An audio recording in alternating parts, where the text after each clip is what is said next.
Merci de nous suivre à travers le monde sur votre chaîne préférée Prestige TV pour vous informer. Au sommaire de cette édition du soir, Octobre Rose, en collaboration avec l'association Marie Stop, le centre de santé de Keur Mam El Hadj a organisé une journée de dépistage gratuit du cancer du sein et du col de l'utérus. 4e édition des Masteriales du Master interuniversitaire. Les étudiants soulèvent et interpellent les autorités sur des points concernant leur avenir. Et puis, frustration dans le camp des militants de la coalition Benno Bokk Yakaar de Thiès Nord. Ils menacent de tourner le dos à Benno Bokk Yakaar. La page de l'actualité nationale avant celle de l'actualité internationale et la page des sports viendra boucler cette édition dans un court instant. Le développement.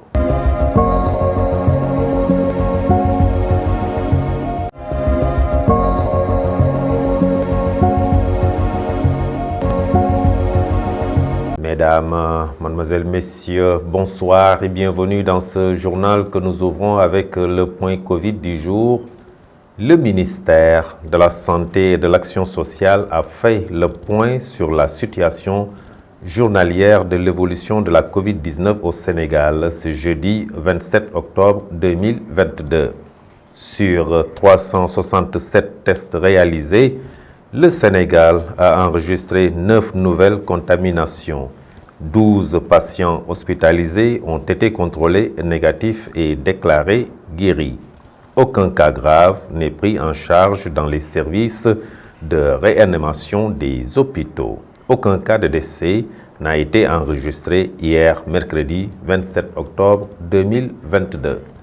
L'état de santé des autres patients reste stable. Octobre Rose 2022, le centre de santé de Keur Mam El Hadj, en collaboration avec l'association Marie Stop, a organisé une journée de dépistage gratuit du cancer du col de l'utérus et du sein. L'objectif visé est de sensibiliser les femmes et les informer sur cette terrible maladie. Mam Yacine Soumaré est sage-femme d'État. Je vous propose de la suivre. Elle est au micro de Mam Biram Cissé Gaye Cherfal. Comme aujourd'hui, 26 octobre, c'est une date historique pour le centre de santé El Hadj Mounirou Ndiéguène. Et vraiment, on rend grâce à Dieu que ça s'est bien déroulé. On est presque à 14 heures et vraiment, on est à plus de 230 consultés. Et jusqu'à présent, il y a des inscriptions. Et ce qui montre que la population vraiment en a besoin de ces activités et on doit les pérenniser. Et vraiment, avant tout, je remercie le Khalif. Je prie pour lui, notre Khalif, dont on a donné le nom du centre de santé El Hadj Mounirou Ndiéguène. Je prie pour sa longévité vraiment et sa santé, et qu'il soit toujours là pour nous. Par rapport aux perspectives, on en avait déjà parlé lors de nos émissions au préalable, que toutes les femmes dépistées ici, on ne prie pas pour qu'on ait des cas positifs, mais surtout quand on a des cas positifs, il y aura un bon suivi au niveau de l'hôpital régional avec l'association des sages-femmes de région, dont la présidente est là-bas, Adjaratou Mounina Wade, que je salue au passage. Les relais communautaires où Badianou Gor était de la partie, ces dames jouent un rôle extrêmement important dans le domaine de la sensibilisation et de l'assistance. Adji Fatou Samb est relais communautaire et revient ici sur le choix porté à cette journée de dépistage gratuit. On l'écoute, elle est au micro de Mam Biram Cissé Gaye Cherfal. On est ici au poste de santé Keur Mam El Hadj. Mieux vaut prévenir que guérir. Quand on appelle tout le monde pour le bien-être, ça doit être l'affaire de tout le monde. Cette journée de dépistage gratuit, ça profite à toutes les femmes. Et personne ne doit rester à la maison et faire la sourdine. On doit répondre à cet appel, car c'est le bien de toutes. Et je vois que la population est intéressée. par cette initiative, car le cancer du sein et du col de l'utérus est quelque chose de grave. Et si on ne se dépiste pas tôt, ça peut amener des problèmes. Donc, on demande à toutes les femmes de venir nombreuses à cette consultation et de profiter de cette journée, car on est en octobre rose. Si on remarque des signes particuliers allant de sa santé, on doit s'approcher des structures sanitaires et ne pas avoir peur. Et on se fera aussi consulter, car c'est mieux quand on sait ce qui se passe dans son corps plutôt que d'être ignorant, car la maladie est en train de faire des ravages. Je vous le disais tout de suite dans le sommaire, la 4e édition des Masteriales du Master interuniversitaire tenu à l'École polytechnique de Thiès. Les étudiants participants ont soulevé des points concernant leur avenir. Sokhna Mame Diarra Dièye nous fait ici l'économie des problèmes que rencontrent les étudiants pour leur insertion dans le domaine professionnel. Je vous propose de l'écouter. Elle est au micro de Isaac Dabar Doudou Dièye. Ce qui m'a le plus motivé, c'est que avoir de l'électricité ne soit plus un luxe à travers le Sénégal. Parce qu'il y a des coins où pour avoir l'électricité, c'est vraiment très difficile. Je ne dis pas avoir des frigos ou brancher les téléphones, mais juste avoir l'électricité, s'éclairer, c'est un grand luxe pour certaines parties du Sénégal. Et c'est ce qui m'a le plus motivé quand j'ai entendu qu'il y a un master interuniversitaire sur les énergies renouvelables. Je pense qu'on doit faire le mix énergétique, qu'on parte avec les deux. Parce qu'on a besoin des deux en même temps. Parce que le solaire, ça a de l'ampleur, mais ça ne peut pas encore assurer tous nos besoins. De ce fait, ce que j'aurais plus voulu, c'est qu'on promouvoie les énergies renouvelables, mais ne pas laisser en rade les énergies fossiles. On aurait bien voulu que la formation soit bien connue et que les étudiants des autres universités ou des autres départements sachent ce qu'on fasse et qu'on nous aide aussi, les particuliers, de même que l'État, nous aide par rapport à la formation, par rapport à nos stages, surtout ça, à nos travaux pratiques et les visites d'entreprise aussi, et les installations. Si on nous facilitait ça, par exemple, tous les 6 mois qu'on est à visiter des installations, genre, on pourra savoir ce qu'on fait dans les classes, à quoi ça va servir dans le monde réel. Et puis, je vous le disais, dans le sommaire, des militants de la coalition Benno Bokk Yakaar de la commune de Thiès Nord sont très remontés contre le président Macky Sall et la coalition Benno Bokk Yakaar. Ils dénoncent le manque notoire de considération à leur égard et les non-respects de plusieurs promesses tenues. Selon eux, malgré plusieurs victoires offertes à la coalition Benno Bokk Yakaar, la commune de Thiès Nord n'a jamais bénéficié d'un poste de nomination. Face à la presse, ces responsables menacent de tourner le dos à la coalition Benno Bokk Yakaar. Suivons Serigne Niang qui a porté leur parole. Il est au micro de Moussa Mbaye. Vous n'êtes pas sans savoir que la zone nord est un grenier électoral.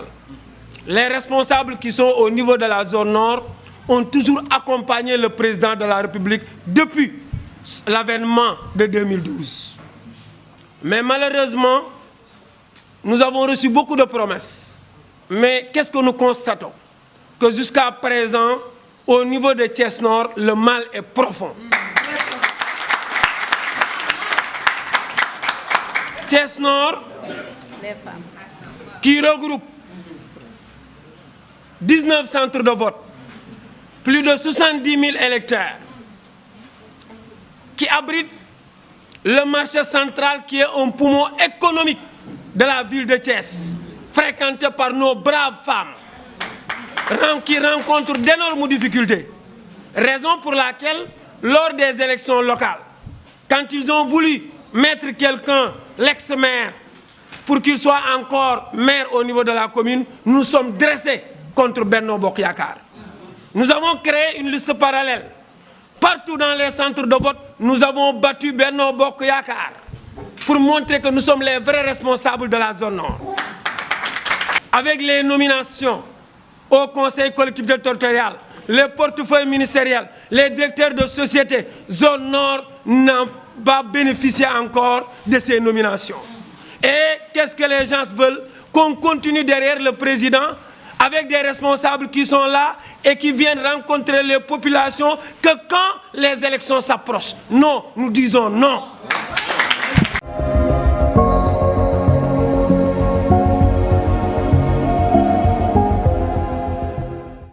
Et sur la page de l'actualité nationale, reboisement de l'autoroute Ila-Touba, Alioune Ndoye lance les travaux de préparation des sols pour la plantation de 42 500 plantes. La page de l'actualité nationale porte la signature de Fatou Fall. Démarrons les actualités nationales avec la politique publique. Macky Sall pour une exécution prioritaire des projets à fort impact économique et social. Macky Sall a demandé au Premier ministre de faire prendre toutes les mesures requises en vue d'accélérer l'exécution des différents projets socio-économiques de l'État. Il s'agit, selon le communiqué du Conseil des ministres, des projets d'électrification rurale, de distribution d'eau courant dans les zones rurales, d'infrastructures sanitaires et sportives, etc. Abordant l'accélération de l'exécution des projets à fort impact économique et social. Le président de la République a rappelé le caractère prioritaire de l'équité sociale et territoriale dans la mise en œuvre des politiques publiques, lit-on dans le texte. Ensuite, reboisement de l'autoroute Ila-Touba, Alioune Ndoye lance les travaux de préparation des sols pour la plantation de 42 500 arbres. Le ministre de l'Environnement et du Développement durable, en collaboration avec l'Agence sénégalaise de la reforestation et de la Grande Muraille Verte et la Direction des eaux et forêts, chasse et conservation des sols, ont procédé au lancement des travaux de préparation du sol pour le reboisement de l'autoroute Ila-Touba. L'objectif est de planter 42 500 arbres sur les deux linéaires, 1113 km chacun, les deux axes routiers de l'autoroute Ila-Touba. D'après le ministre de l'Environnement et du Développement durable, Alioune Ndoye, les fonctions de l'arbre dans cette autoroute sont multiples. Ces arbres vont contribuer à l'embellissement, mais également procurer de l'ombrage sur cet axe. Terminons à Ziguinchor. En espace de 48 heures, la Légion de la gendarmerie établit un nouveau record de saisie. Plusieurs opérations de sécurisation ont été effectuées dans cette région et d'importants repères de malfaiteurs ont été ainsi percutés. Le 21 octobre 2022, le démantèlement d'un cartel dangereux a eu lieu à Bignona. Suivi le 23 octobre d'une nouvelle opération, une série intense d'opérations de 48 heures s'est déroulée sur l'étendue de la région. Ainsi, 99 personnes, dont 24 femmes, ont été appréhendées, 13 pour détention et usage de chanvre indien, 53 pour identification, 12 Guinéens de Conakry, 6 Bissau-Guinéennes, 8 Gambiens, 8 Nigériennes, 5 Sierra-Léonaises, 1 Mauritanien, tandis que 27 autres l'ont été pour vagabondage. C'était tout pour les actualités nationales.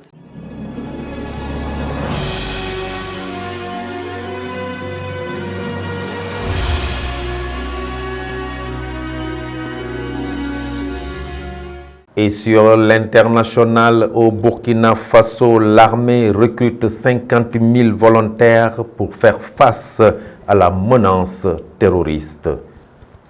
Ramatoulaye Cissé. Démarrons l'actualité internationale au Burkina Faso. Pour faire face à la menace terroriste, l'armée recrute 50 000 volontaires. Les forces armées burkinabées lancent la mobilisation populaire pour faire face aux groupes armés terroristes. Un recrutement de 35 000 volontaires pour le compte des communes du pays et de 15 000 volontaires pour la brigade de veille et de défense patriotique est en cours. Des volontaires qui seront formés et mis à contribution dans le cadre de la lutte anti parti terroriste, la création de cette brigade avait été décidée au cours d'un conseil supérieur de la défense sous l'ancien président, le lieutenant-colonel Paul-Henri Damiba. Ses missions, la coordination opérationnelle de la défense civile du territoire, la contribution à la recherche du renseignement et la défense de certaines parties du territoire en cas de nécessité. Guerre en Ukraine. À Kiev, le président Embalo appelle au rapprochement de deux pays frères. En tant que président en exercice de la CEDEAO, le président bissau-guinéen Umaro Sissoco Embalo a exprimé à Kiev la volonté de l'Afrique de se poser en médiatrice entre la Russie et l'Ukraine. Le président Embalo a visité des sites bombardés avant d'être reçu par son homologue Vladimir Zelensky. À l'issue de leurs entretiens, Umaro Sissoco Embalo a fait part de son émotion après avoir vu les destructions et les fosses communes. Je porte la voix de tout le continent africain préoccupé par la paix et la stabilité dans votre région, a-t-il déclaré lors d'une conférence de presse commune, soulignant que la conversation avait été longue la veille avec Vladimir Poutine, qui, selon le dirigeant bissau-guinéen, souhaiterait un dialogue direct entre la Russie et l'Ukraine. En Iran, le groupe État islamique revendique un attentat meurtrier. Au moins 15 personnes ont été tuées dans la ville méridionale de Shiraz lors d'un attentat perpétré dans le principal sanctuaire musulman chiite du sud de l'Iran et revendiqué par le groupe djihadiste État islamique.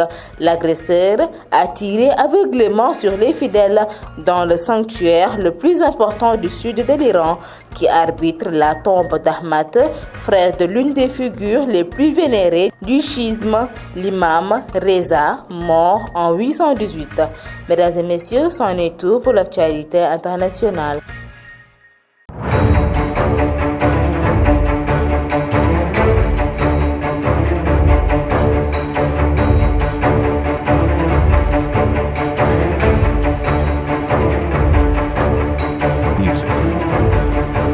Page de l'actualité sportive, Cannes Beach Soccer 2022, le Sénégal sort le Mozambique et retrouve en finale l'Égypte.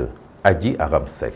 L'actualité sportive que nous démarrons en parlant de Cannes Beach Soccer, vainqueur à l'issue d'un match difficile devant le public du pays organisateur, les Lions de la plage défieront l'Égypte en finale. La finale Sénégal-Égypte sera le remake du match de groupe remporté par les Sénégalais par 6-4 dimanche dernier.